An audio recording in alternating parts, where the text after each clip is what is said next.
Kaya magandang hapon pong muli sa inyong lahat mga kabayan. Ngayon po ay araw pa rin ng Sunday, SM Center Muntinlupa. Ika-18 sa buwan ng Enero 2026.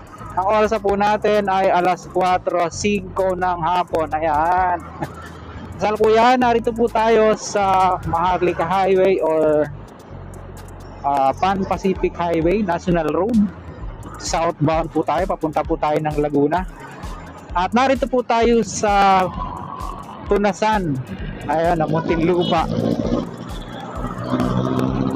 Sinamantala po natin yung pagkakataon na maaga pa yung uwi natin kasi pulibok po tayo mga kabayan kay Bossing. Kaya po sinasamantala ko yung ganitong pagkakataon na medyo maaga yung out natin kasi Sunday. Makapag-update sa inyo na kahit paano meron tayong maibahagi sa inyo ngayong darating na linggo o isang buong linggo sa ating pong channel, no? Update natin itong isang bahagi ng PNR and SCR dito po sa San Pedro. Malapit na tayo ng boundary, no, ng Muntinlupa saka ng San Pedro. Ayan, update po natin itong San Pedro area saka yung papunta ng station niya, no? Ilampasan natin yung Sukat saka ng Alabang saka ayun, diretso tayo dito sa San Pedro kasi wala pa pong gaanong movement diyan. At kung papalarin, diretso pa tayo ng Binyan, lampasan natin ang Pasita kasi wala pa rin diyan gaano, no? Ayan. Pansamantala, liliko po muna tayo dito sa nakalimutan ko na yung street na ito. Hindi gumagana ang traffic light. Pakiramdaman. Lagi ko nila yung street niya, nakalimutan ko na naman. Kasi dito po tatawid yung Balance Cantilever Bridge ng NSCR. Ayan, no? Silipin natin. Naglalakihan yung mga pier columns dito. Ang laki, oh. Grabe. Tapos dito, ang taas. Yan, oh. Ginagawa na siya ng pier heads, no? Papunta dun. Tapos, pabalik dito. Yung pong nakikita nyo na yun na mayroon ng pier heads, yan po yung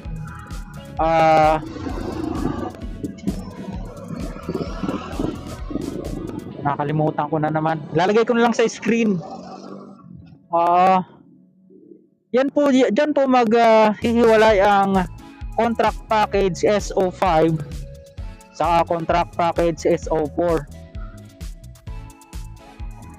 Yung poste na yan, yung sa likod ng poste na to. Tapos papunta to dito. Mabini Street pala to. Ayan, andyan yung kanilang tarpaulin saka yung barracks, no? Para po mas makakita natin ng mas maganda, kuhan natin siya ng aerial shot. There we go.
Ayan, nandito na tayo sa San Pedro Bridge. Ayan, oh. Galing doon yung ating drone. Pinapunta natin doon sa may dating estasyon, no? At chinek natin yan kanina. Wala pa namang movement. Dito pa lang. Kung mapapansin nyo, kakaiba po yung mga poster dito. Wala siyang pier heads, no?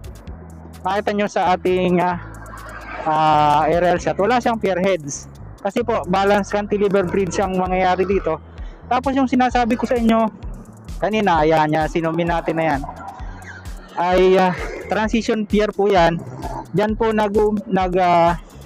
yung pagitan ng contract package SO sa 5 saka SO4. Yan po yung transition pier.